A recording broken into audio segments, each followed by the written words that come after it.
Öncelikle videoma hoş geldiniz. 3 gün önce sizlere OKEX'in 150 bin dolar ödüllü kampanyasından bahsetmiştim. Şöyle göstereyim hemen size. İlgili videomu sağ üst köşeye bırakıyorum. Oradan izleyebilirsiniz. Bu yarışma demo trade arkadaşlar. Yani herhangi bir ücret ödemeden, bakiye yüklemeden bu yarışmaya katılabilirsiniz. Yarışmanın detaylı bilgilerini videonun açıklama kısmında bırakıyorum. Oradan bakabilirsiniz arkadaşlar. Her birimizin demo hesabına 5 BTC değerinde bakiye yüklendi ama tek bir coin'den değil. Mesela 20 bin dolar yüklendi, 20 bin US Tether yüklendi. Mesela 1 BTC yüklendi vesaire. Birden fazla coin yüklendi. Bunlarla işlem yapabileceğiz. Biz bu bakiyeler ile al-sat işlemleri yapacağız. Yarışma 28 Aralık'ta, yani bugün başladı. 6 Ocak öğlen 1'e kadar devam edecek. Bu süre zarfında ödül kazanabilmek için yaptığımız işlemlerden karlı çıkmamız lazım. Eğer daha önce trade tecrübeniz yoksa arkadaşlar, bu sizin için muhteşem bir fırsat. Hala bir takıma katılmadıysanız açıklama kısmında bırakacağım Kripto Para Ara Türkiye. Bakın, Kripto Para Ara Türkiye takımına katılabilirsiniz.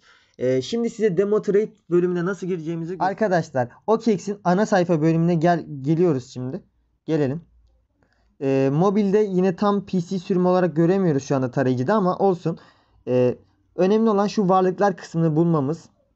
Bu varlıklar kısmında hemen demo trade, bak video attı zaten. Demo işlem yapmaya başla şeklinde bölüm var arkadaşlar. Buraya tıkladığınızda artık sanal trade bölümüne girmiş oluyoruz. Eğer bir takıma katıldıysanız, gerekli işlemleri yaptıysanız bu bölümden yapacağınız tüm işlemler yarışmaya dahil arkadaşlar. İster opsiyon olsun, ister vadeli işlemler olsun.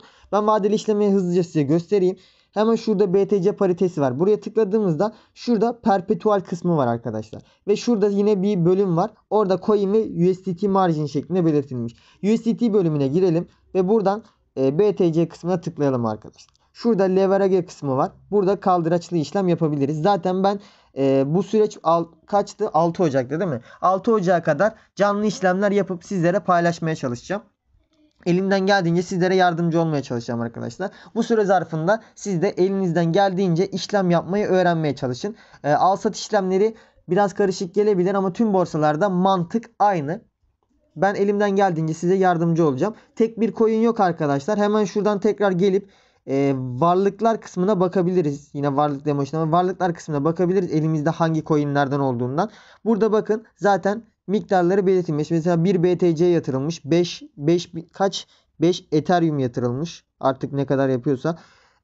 Altında yazıyormuş zaten. Mesela Tether olarak da kaç yatırılmış? 3000 Tether yatırılmış. Vesaire vesaire. Bu şekilde coinler yatırılmış bizlere. Bu coinler üzerinden işlem yapabileceğiz. İstediğiniz coinle başlayabilirsiniz. Devam edebilirsiniz. BTC ağırlıklı şey yapılmış zaten. Dağıtılmış. Herkese aynı mı yattı, bunun bilgisini bilmiyorum. Gerekli tüm bilgiler, yani şurada paylaşılan, hemen göstereyim size. Şurada paylaşılan tüm bilgiler arkadaşlar ben açıklama kısmında Türkçe olarak sizlere paylaştım. Oradan bakabilirsiniz. Bu videoluk benden bu kadar arkadaşlar.